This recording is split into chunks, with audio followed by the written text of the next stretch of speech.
Hello and welcome to Action for the Soul. We are in Parashat Tazria, and the parasha is a continuation of where we left off last week in Parashat Shemini, where we spoke about the korbanot and the different types of sacrifices that were brought in the Mishkan, in the tabernacle, and where we move into we segue into a whole other conversation about purity and impurity.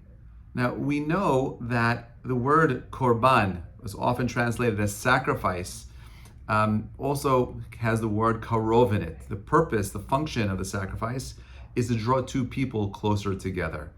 So it's interesting that in this week's Torah portion, this week's Torah reading, we're talking about this idea of a woman giving birth. And the Torah goes into this very, very tremendous amount of detail. This Parashat Tazria, and next week Pasha Mesorah are generally read together, but since this year is a leap year, we have a lot more time. We have extra 4 weeks, so we break up the parshiot. So the parsha begins with like this: let me pull up the text. Veidaber Hashem el Moshe lemor, and God spoke to Moses saying, Daber el bnei Yisrael lemor, speak to the Jewish people and tell them, Isha ki tazria, a woman who conceives, v'yalda zachor, who gives birth to a baby boy, the tim'ah shivat yamim kimei nidat dota titma, right? She shall be impure for 7 days as a woman who is having her menstrual flow. She shall be unclean. Okay, so now, first of all, what is this? Why is this here? Why is this particular teaching put right over here after Parashat Shmini, after all the laws of all the animals? Rashi is bothered by this. He says, Isha ki tezriya. He says, Amar Rav Simlai.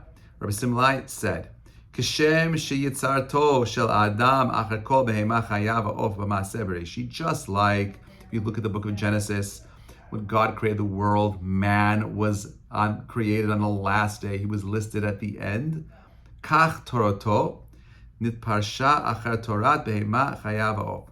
Similarly, over here, man is stated after all the laws concerning the cleanliness, the domestic animals and the wild animals and birds. That is what the Midrash Rabbah is quoting for us over here. So what are we supposed to learn from this? Parsha talks about this idea of tum'ah, this idea of purity and impurity, talks about this idea of circumcision. We're going to go into how that works, why it works, talks about these ideas of tzarat, later we'll learn a little bit more about that, all these laws about how we mistranslate leprosy. There's a spiritual thing called tzarat, which is like leprosy. What is purity and impurity in Judaism? Let's try to figure that out together. So we know very clearly, we just read, that when a woman gives birth to a male, she has impurity she's unclean for 7 days. Okay? She's unclean for 7 days. And then we know that im nekeva tulad, right? If she gives birth to a female, she says shivwaim b'kniyata, she will be unclean for 2 weeks, right? Now the question is why? Why is it? We're going to use this question to help understand the ideas that surround purity and impurity in Judaism. Why is it that she has 2 weeks of impurity for a baby girl? Now, you may look at this and misread it and think that, oh, well, yes, 2 weeks of impurity for a girl because you see girls are more impure and boys are more pure. It's only 7 days of impurity versus 14 days of impurity. But that's not how this works at all. Let's take a step back for a minute. Okay? We see impurity, expressing itself in different areas within Judaism. There's something called tumat met, which is the impurity of a dead body, a dead person. It doesn't have to be a human being, it could even be an animal. So you walk out into a farm and you find in the field a dead animal. According to Jewish law, you would not be impure unless you touch the body. Same with a human being. You find a human being outside, you find a human being in the field, you become impure by touching the body. However, if you walk into a barn and you find a dead animal, you would still only become impure if you touch the carcass, the body. However, if you walked into the barn and there was a dead human being in there, you would become impure by just walking into the barn. The question is, why? Why is it that by a human, there's more impurity, more so than an animal? You think that an animal would have more impurity, but that's not the way it works in Judaism. Even for a woman who's menstruating, her flow is considered tumah. Now, why is that? It's not a question of dirt and cleanliness. It's more of something much more profound. It has to do with the fact that potential is lost. This is how the rabbis understood this. This is why I believe the Torah is expressing why the Torah is expressing this idea of nidah and tum'ah over here specifically. That tum'ah is tethered to this concept of potential. When a woman has a flow, she has her period, she is unable to conceive. That is a potential for life that is lost. The potential for life is lost. Impurity sets in. She goes into a state of impurity. We have to figure out how to get her into a state of purity. She has mikveh, other scenarios as how she could get clean as well. Similarly, the difference between an animal and a human being. An animal becomes impure. Why is it impure? Because it had potential in it. As it was alive, it was living. It had the ability of doing all kinds of things, working, helping the environment, and so on and so forth. But when it dies, all of that potential in the animal is lost. Impurity sets in. A human being is different than an animal's impurity. A human being, not only does it have its own inherent value, like an animal, but it has the power and the potential within it to impact his or her environment. Now, think about that for a minute. It has the power of impacting its environment, and therefore, the potential that it has not only is contained within himself, it has the power of reaching out into the world around him. And therefore, when that potential is lost, a vacuum takes place, the soul departs from the body. That emptiness, that lack of potential is what we call impurity. Now, let's go back and try to understand this idea in relationship to this week's parsha. Nekeva gives birth, a woman gives birth to a baby boy, baby girl. 14 days of impurity for a girl, 7 days of impurity for a baby boy. Well, a woman who's carrying a baby boy is carrying within her 7 days of potential. When that baby boy is born, what ends up happening is that potential of holiness is lost to the mother. It's removed from her. The baby is outside of her. And now, that loss of potential, what happens? You have a vacuum that takes place, and the loss of that potential is now filled with what we call impurity. It takes 7 days to get rid of it. 7 days she carries this impurity. However, for a baby girl, she's carrying 14 days of purity, 14 days of Kedusha. Why? Because she is carrying something that has the ability of carrying life within her. So there's double the amount of holiness, because not only is she carrying, the mother carrying this baby girl, but the baby girl, God willing, will carry other children as well, which is interesting because when a baby is born, when a baby girl is born, she is also carrying within her every single egg that she will ever have in her whole entire life. And therefore, it's like a weird thought experiment. When your mother was in utero, in your grandma, so was a part of you, because you're a part of you, that egg that made you, was inside your grandmother because your mother was inside of her as well. There's 3 generations up there when every single woman gives birth.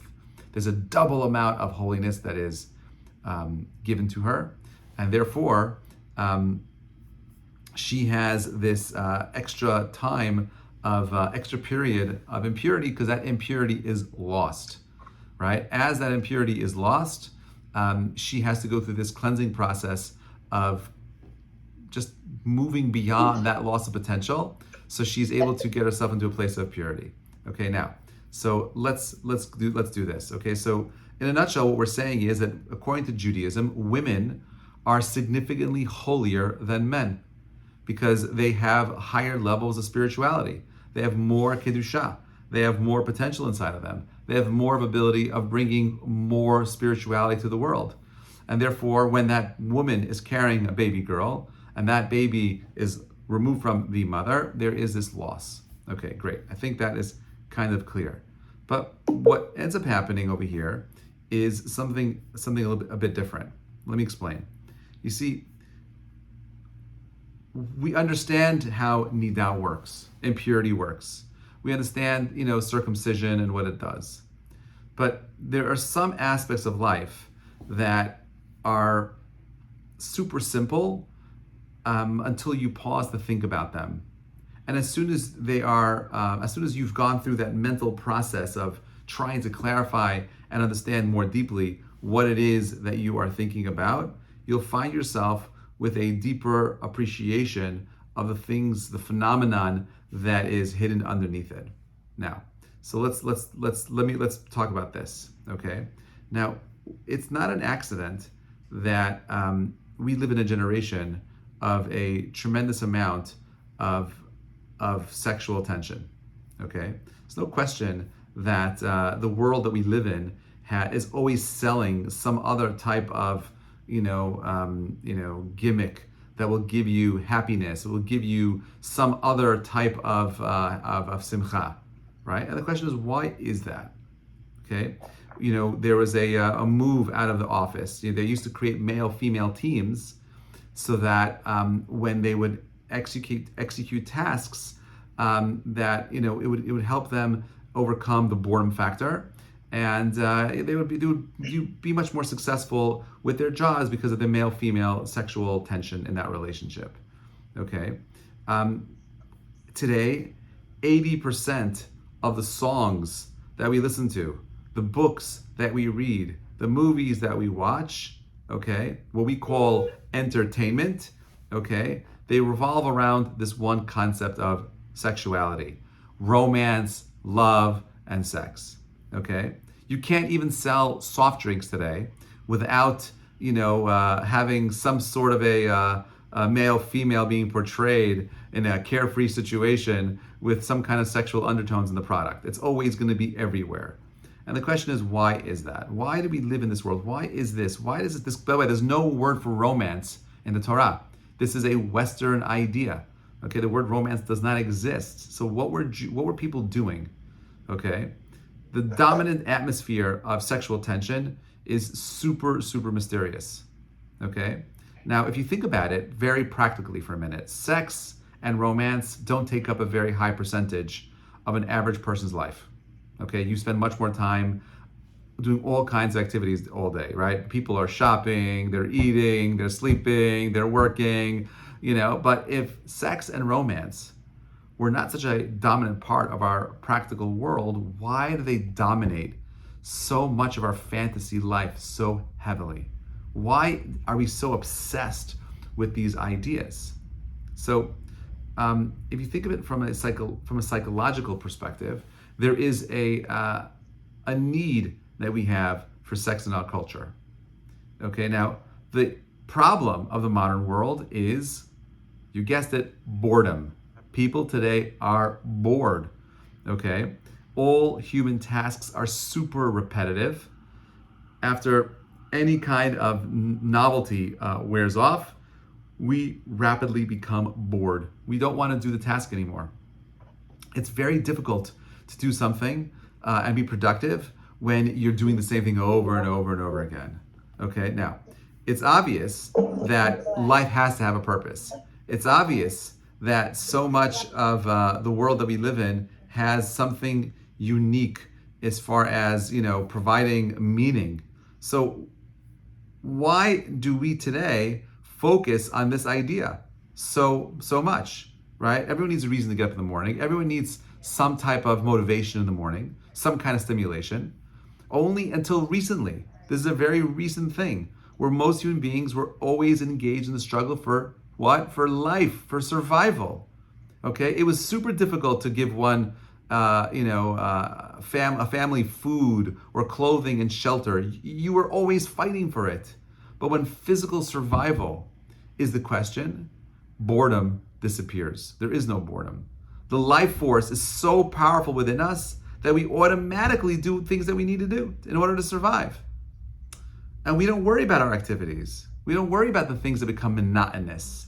But in a world where all those tasks become somewhat repetitive, we become bored. And therefore, we're looking for meaning. Okay? So struggle for survival is gone. Okay? Now, I'm a very big believer in enjoying all the technological advances that the world has to offer. We're living in a post-industrial age, okay? We've used science. We figured out how to live in a world that's super comfortable, okay? We try to make things super simple. What keeps us motivated today, okay? And this is what I believe, this is where the key to understanding the role of sex in our culture. You see, because our lives lack purpose. We are compelled into a frantic search to stimulate for all kinds of stimulations to keep ourselves functioning in the most basic existence. Therefore, we are fascinated with stimuli that can reproduce an inner sensation of that initial life force. So as long as there is a surge present, we are relieved of that necessary search for the purpose of life. In the absence of that wanting to feel alive, in that desire to move outside of boredom and aimlessness, we'll attach ourselves to other things that make us feel alive. Okay? Now, the entire approach to life is defined by the Torah as tameh, right? Tameh means, without purpose. It means sealed off, right? It means being removed from God's light. It means the loss of potential. Now think about this. The material world is a closed system, okay? It's sealed off from the eternal light, from God's light. The best way to convey the meaning of spiritual confinement from the physical world is through the concept of accomplishment and purpose. Physical life accomplishes nothing forever. Nothing is forever the things we accomplish, right? We say that. Shlomo Melech says, Shum Chadash Tachat HaShemesh. There is nothing new underneath the sun. We are living in this pattern, this cycle over and over again, okay? A purposeless life that accomplishes nothing is very difficult to go through because it's super long and boring. The accomplishment of the important tasks is almost always going to be accompanied by the feeling of, I don't have enough time, I'm bored, okay? Now, in a secular society, we have allowed ourselves to fall into a trap of enclosing ourselves in a physical universe located underneath the sun. There's nothing new. The reason for this is because, our focus is only on physical things. And the physical world could only be done in a repetitious route kind of way. You're stuck in a system, okay? Therefore, we have physical limitations, okay? We have exchanged the need to struggle for life with the burden of having to struggle for spirituality, okay?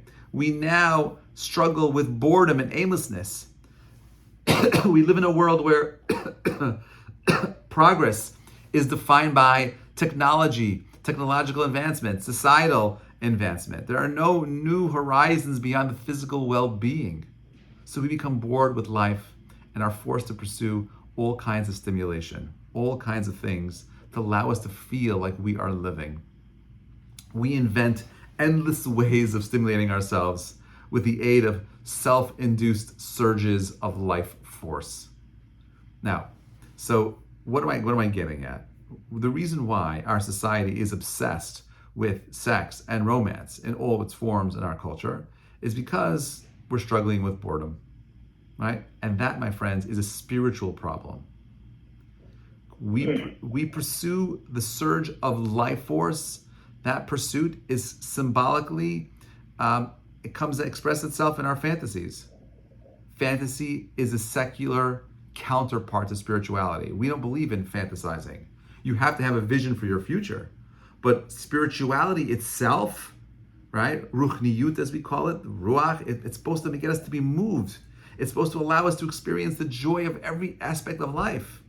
But in order to find the true purpose in life, we have to be able to break through the walls of physicality and penetrate into the realm of the eternal.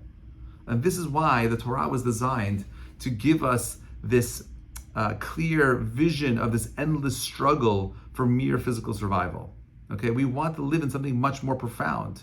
Okay, the Rambam says this. The Rambam says this very, very clearly, that God designed the world as a place where man could be free to pursue the life of the mind and the spirit.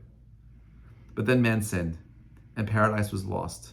We have to involve a physical pursuit, a gashmi pursuit, a little bit to the world that we live in. But that can't be why we're here. Okay, there has to be something much more profound in the world that you and I live in. So what are we looking for ultimately? We're looking for purpose. We're looking for potential. You see, don't go through this parasha and see it as, oh, purity and impurity, different kinds of flows. That's not the point. Just let's break it down like this. What the Torah is trying to get us to see is that life ultimately is about human purpose, human perfection. The Torah demands it of us. God creates man at the end of creation. In Parashat Vayikra, Sefer Vayikra, man is mentioned at the end of all the animals to remind us, my friends, that while we think we're so great, which you are, you have so much potential inside of you, but if you haven't spent time, if you haven't clarified your mission, if you are not growing, if you're not developing, if you're not learning, you'll start filling your minds with all kinds of fantasies.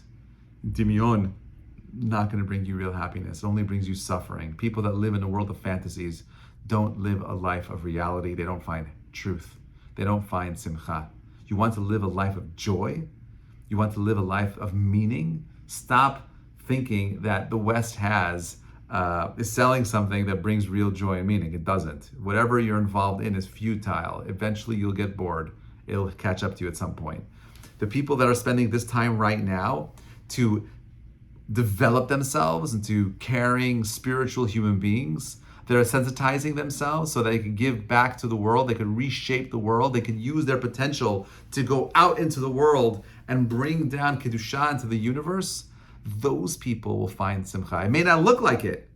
You may not perceive it right now. You may see, oh, like that guy, he's wasting his time. He gave charity. He could have gone to the soccer game. He could have gone on that cruise. He lost out. It's the opposite. My friends, the more that we give, the more that we are willing to give, the more meaning we find in our lives. Okay? The more we're willing to give as far as clarifying our potential in this world, the more we clarify who we want to be and where we are going, the more we are relentless about our pursuits of perfection, the more joy we have, but more importantly, the more of a life we live. There is no more tum'ah and kedusha for a human being. It's all the same. But I have a suspicion that there's a difference between someone who used every single moment of their lives to lead a life of meaning versus someone who lived a life just to consume and take from the world around them. I would say that maybe the Torah is teaching us over here that a human being who doesn't express their potential is no different than an animal. What makes a human being human, what makes you special, what makes you profound, what makes you a divine spark of the Almighty is your power to choose to be much more than what you feel in your heart. Don't allow your life to be defined by your feelings. Your feelings are there for you to refine them so that you can become something much more profound. May you be blessed with a life of happiness, a life of simcha, a life of joy. You should be able to recognize your full potential, live a life of spiritual growth and development, a life of kedusha. Don't allow yourself to go into the mundane, routine where you lose meaning in life. Don't allow the physical world to be just an expression of greatness. It's interesting that in this week's parasha, we learn about the idea of a nida. We learn about the idea of milah, right, of circumcision.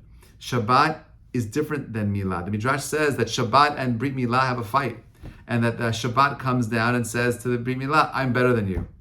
And the Milah says, no, I'm better than you. And what's the difference between the two? I mean, Shabbat has inherent Kedusha in it, right? But the Milah is where we are taking something that is tied into our drive, our desire, our fantasy, and we're saying, no, we want to elevate that into something more. I believe that is the essence of this week's parasha. Thank you so much for listening. Shabbat shalom. Hopefully we'll see each other soon. Have a great week, everybody.